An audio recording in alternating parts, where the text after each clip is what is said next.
I'm Peter, and this is the Rogue Planetoid podcast, where you'll find insights about Microsoft or related platforms and technology, along with so much more. Whether you're a beginner or an experienced professional or just interested in technology, keep current, keep coding. Welcome to episode 10 of the Rogue Planetoid podcast about developers and AI. But first, I'd like to thank Jamie Taylor for having me as a guest on the Modern.NET show in the episode Unleashing the Power of Windows Development. It was great to talk with Jamie about my journey as a developer creating experiences for Windows and the Windows App SDK. It was also great to see so many new listeners discover the Rogue Planetoid podcast thanks to that appearance. I really appreciate everyone who has taken the time to listen to this podcast. You can listen to my episode of the Modern.NET show by searching for Unleashing the Power of Windows Development with Peter Bull wherever you listen to your podcasts, or you can check out the link in the show notes. Rogue Planetoid podcast started just a few weeks after the emergence of the first major large language model, ChatGPT, which helped usher in the next evolution of generative AI. In the months since then, there's been unprecedented growth and adoption of this new technology and has become the fastest growing new technology of all time, even faster than other technologies such as social media. AI shaped by developers will help deliver the Microsoft vision to empower every person and every organization on the planet to achieve more.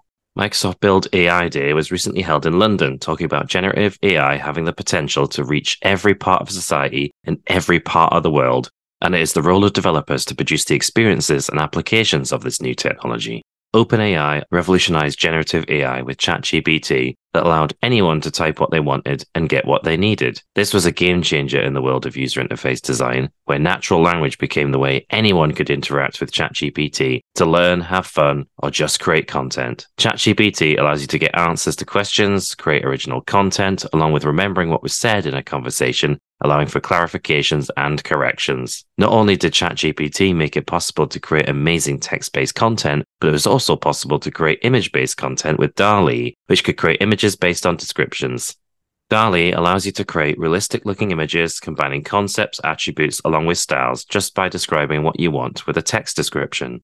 Generative AI to create either text or images made it possible for anyone, not just developers or experts, to use these tools. And as the technology has advanced, it has become even more capable, with later versions of the GPT and DALL-E models becoming even more sophisticated without becoming more complex to use, a common trope usually expected with advances in technology. However, OpenAI are not alone in the spaces in large language models and generative AI, but they are at the pinnacle of that domain, with alternatives from Google, Meta, and others being created, but OpenAI still dominates the field of generative AI. OpenAI provides opportunities for developers with their API to take advantage of GPT-3 or GPT-4 in their applications, or to create plugins that enhance those experiences to provide additional functionality. This ability to create plugins means that developers can extend their own experiences into the generative AI space by providing context and functionality from their services into ChatGPT. If you want to find out more about OpenAI, as well as try out ChatGPT and DALL-E for yourself, then visit openai.com or check out the link in the show notes. Scott Hanselman spoke at Microsoft Build AI Day in London, talking about next-generation AI for developers and about large language models potentially crossing the line into creepy territory. If the context of something that a large language model means it produces something about yourself you didn't expect, given a certain context, then it could potentially come across this way, based upon what a large language model may have access to. The more context you give a large language model, the better the responses can be, but there may be a point where those responses sound too invasive. But it is possible to guide a large language model, such as making it pleasant as a helpful assistant, but it is also possible to make a more belligerent assistant that isn't happy about answering questions and is more reluctant to do so. Scott went on to say that a large language model is essentially a sock puppet. If you tell it to take over the world, then the hand that makes it do that is your own. If you tell it and train it to do horrible things, it will do horrible things. Making large language models work for everyone is going to need responsibility and thoughtfulness from developers. Large language models can become more random by changing temperature. The closer to zero, the more repetitive and deterministic the large language model will become, but turn up the temperature too high, and it will become too chaotic, and with Azure OpenAI, it's not possible to turn this up too high. This change in temperature can be abstracted from users, such as with Bing Chat, where more creative represents a higher temperature and more precise represents a lower temperature. But these parameters are delicate, so developers will need to experiment and perform testing to make sure they are getting the outcomes they want from their large language models. But these parameters are delicate, so developers will need to experiment and perform testing to make sure they are getting the outcomes they want from their large language models. Scott Hanselman also said during Microsoft Build AI Day that developers creating enterprise experiences will want to ground their models with the context of what is needed from the application and make sure it doesn't go off and do other things. Grounding is used to inform a large language model of what it's meant to be good at and needs to know about what people are asking. Much of this experience has already been done with the development of search engines, where you provide what you need and get the outcomes you want. How do you prevent a large language model from coming up with problematic answers? This can be mitigated by layers of safety, including at the model layer, and this mitigation is based on a lot of understanding from both OpenAI and Microsoft, which includes identifying unsuitable content from being input to or output from a large language model. Developers can also consider adding rules to the system message, which can be used to guide a large language model or provide context such as refusing to engage in any argumentative behavior. However, people can try to inject things into the model and get it to do things. So rules can be used to prevent this jailbreaking of the model, and this should include not allowing the rules themselves to be disclosed by the model, preventing the issue where people can ask for the rules and then have the model disobey those rules. Developers can catch issues higher up in an application as well as the OpenAI service catching things going in and going out. Since large language models essentially have one large text area as the user interface, then you need to not only respect how information will be presented to the user, but also, as with creating websites, you can't trust anything input, especially as that large text area allows people to paste anything they want and can make your model do things it wasn't designed to do. Henk Bowman also spoke at Microsoft Build AI Day about getting started with generative AI using the Azure OpenAI service and mentioned that the future is AI models that are flexible and can be applied to any task, such as foundation models trained on a lot of unlabeled data, which can be very complex and require a lot of resources such as GPT-3, which has 175 billion parameters and took millions of dollars and many days to train the model on Azure infrastructure. Azure OpenAI service is a platform that offers enterprise security for your data and keeps it private, and doesn't use it to train other systems or models. Large language models take in several tokens, then produce one token out, although this token is from a list of possibilities where the most likely token is returned, and tokens are produced until a stopping condition has been reached. With a system prompt, this is where you can program and steer your model. So it can start with response grounding to make sure that, for example, responds in a factual way and not add any additional information, along with tone, where responses are polite. And for safety, you can make it decline responses that may hurt people, and if someone asks about the rules, the model can state that they are confidential and decline any changes.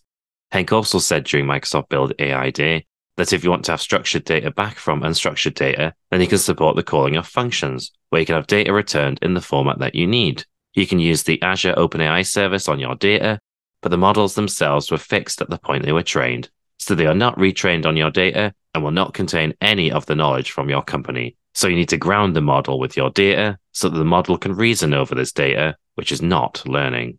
Developers control access to this data, which can use a vector database that can retrieve relevant data to construct the prompt, which can integrate both internal and external data sources and be combined with both structured and unstructured data. You can find out more about the Azure OpenAI service at azure.microsoft.com/products/AI-services/OpenAI-service, or check out the link in the show notes.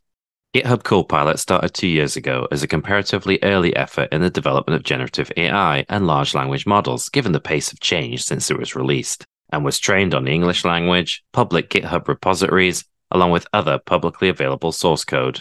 OpenAI provided the technology behind GitHub Copilot, which gave developers the ability to type a comment for the functionality they wanted, and then get code suggestions based upon that comment.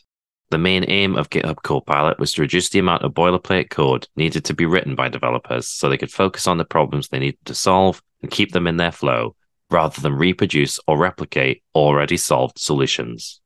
Chris Reddington from GitHub spoke at Microsoft Build AI Day in London, explaining that GitHub Copilot is about text prediction and is not a compiler. It is just predicting text, and there is no understanding of the programming language, so you need to work alongside it. It's called Copilot for a reason. It's not an autopilot. GitHub Copilot has benefited from advances in generative AI and now features the more up-to-date and sophisticated models, but also introduces new features such as GitHub Copilot Chat, where developers can ask for the functionality they need or refine requests to get what they need. When you use GitHub Copilot on existing projects, it will have the context of any existing patterns, along with being able to see the way you do things, and it will be able to assist you more compared to a blank project. Chris also said at Microsoft Build AI Day that GitHub Copilot can't read your mind. It's all about communicating and being specific about your intent. If you expect short answers back, then you are getting what you need back. But if not, you can iteratively go over what you need to get what you want. With GitHub Copilot, you may need to go back and forth incrementally, especially if you don't get the response from the prompt you expected. It's all about getting the direction you need, and you can add more or rewrite your prompt. Also, you can get context from classes that can be included to bring it all together. With GitHub Copilot, you don't need to blindly accept what you get, although you can if you want to, which can be used for rubber ducking scenarios. As a developer, you can bring any suggestions into the code base. These suggestions still need to be reviewed just like any other code, and there's still need for developers to solve specific problems and get the most out of GitHub Copilot. Developers can also share the ways they've got things from it to help others get what they want from it. GitHub Copilot has helped thousands of developers throughout the world increase their productivity with features such as the ability to create unit tests or even ask if there are any security vulnerabilities in the code and get the solutions to resolve them. It is fitting that developers were the first to benefit from the field of generative AI, and now developers are helping to push the boundaries of what is possible with generative AI. Find out more about GitHub Copilot by visiting copilot.github.com or check out the link in the show notes.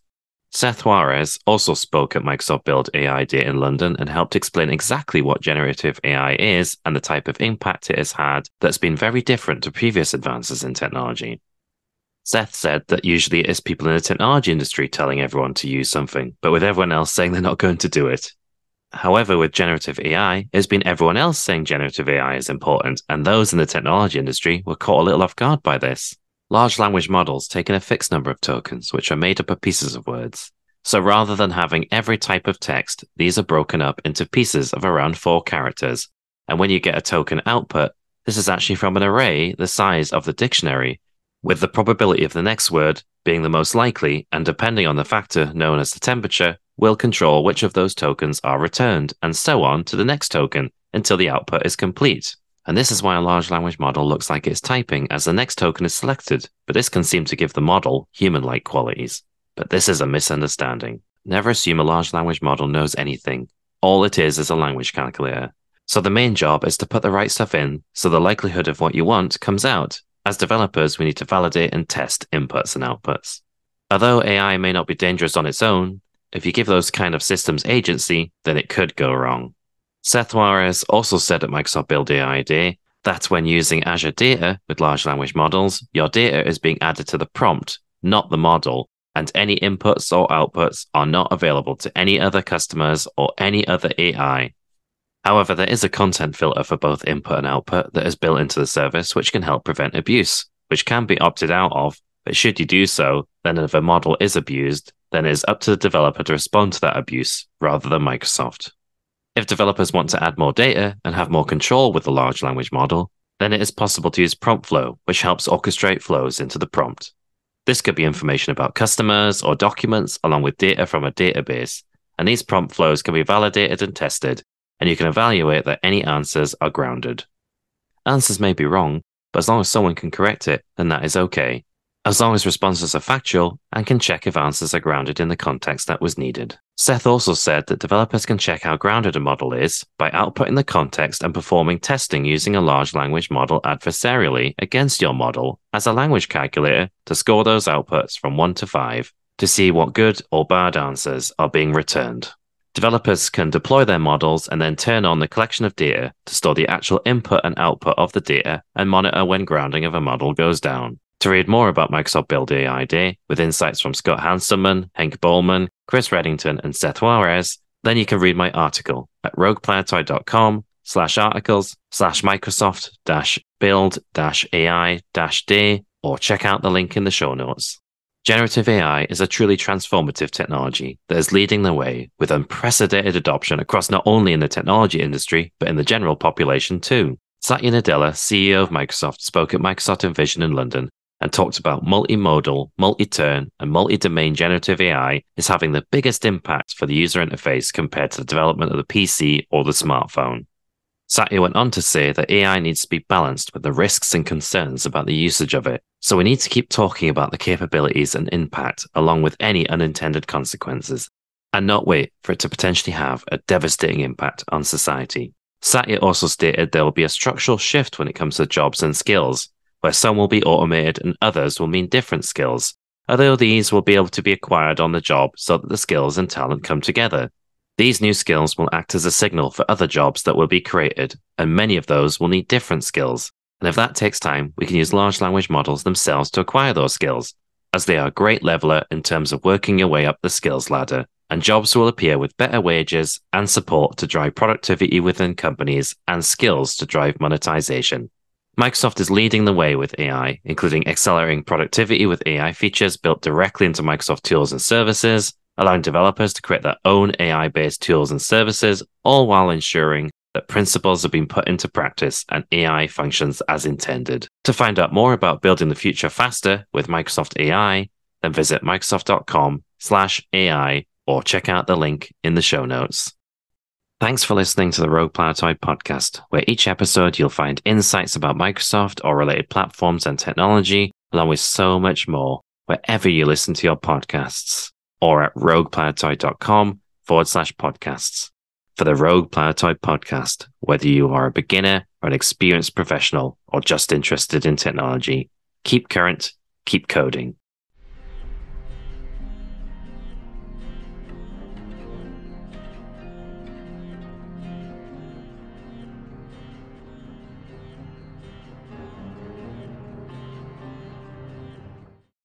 Rogue Planetoid podcast is a production of Clarinton.